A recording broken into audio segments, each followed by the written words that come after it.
everyone, and welcome back to a new video. So I was debating whether or not I should share this video or even put it together, basically because this trip that I took, a lot of the images that I had in mind just didn't come to fruition.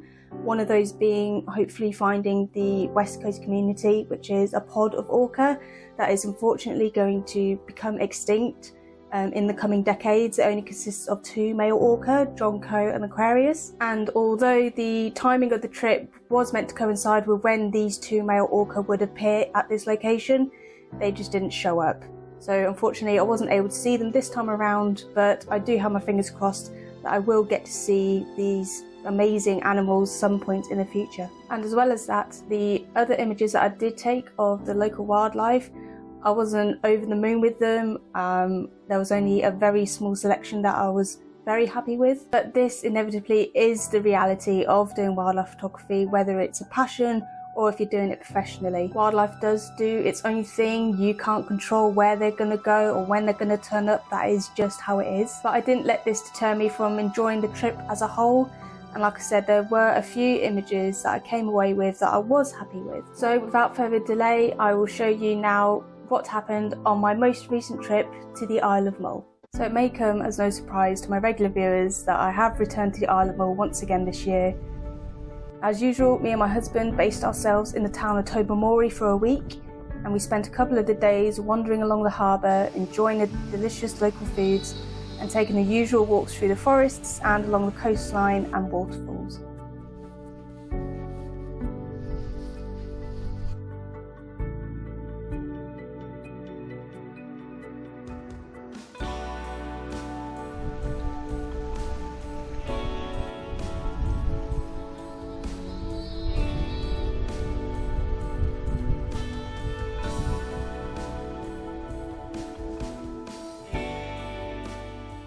I spent 3 of the days out on one of the local wildlife boat tours, and the first trip was probably the most successful in terms of sightings of cetaceans. There was a brief glimpse of a minke whale, but minke whale sightings had been few and far between throughout the second half of August, so that was my only sighting of a minke throughout the whole of the trip. However, we were lucky enough to spot harbour porpoises, and a pod of common dolphins came to check out the boat and swam alongside us for a good 20 minutes or so.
As well as enjoying watching them bow ride at the front of the boat, I was also able to capture some images of what looked like a young common dolphin that was leaping out with almost its whole body out of the water, which was brilliant to see.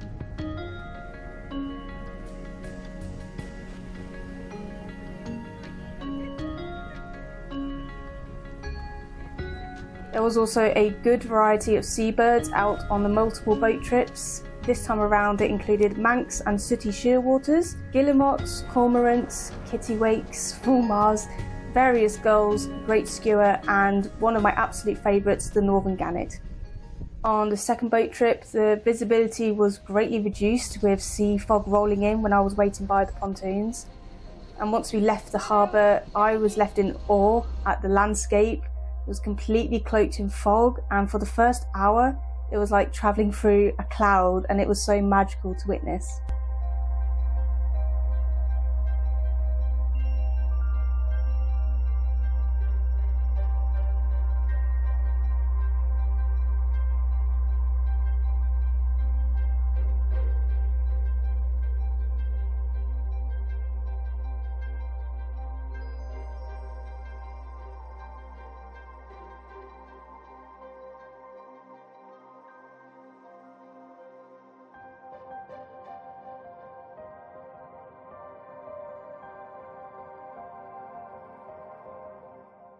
The third and final boat trip of this trip had clearer visibility than the day before, but the sightings of cetaceans were brief, and the common dolphins we did see were more interested in hunting food than interacting with the boat. Regardless of this, we were able to watch a big flock or an unkindness of ravens circling at the cliff tops, as well as seeing an adult and a juvenile white-tailed sea eagle sitting on the lower cliff faces.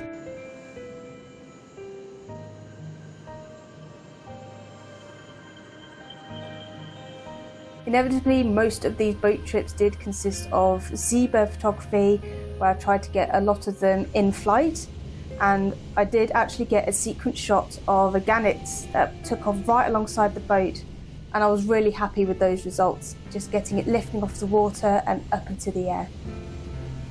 On one of the last remaining days of our time on Mull, I spent a day with a very knowledgeable wildlife guide who knew some of the best locations for seeing otters around the island. He told me what to look out for in terms of signs of otter activity, such as spraints, and we scanned along some of the locks hoping to find one out feeding or resting near the water's edge. Unfortunately, we only sighted one otter that was way over on the other side of a lock, and the bright and warm day meant that the otters were less likely to hunt and travel in those conditions. We did get to have a very short encounter with an adder.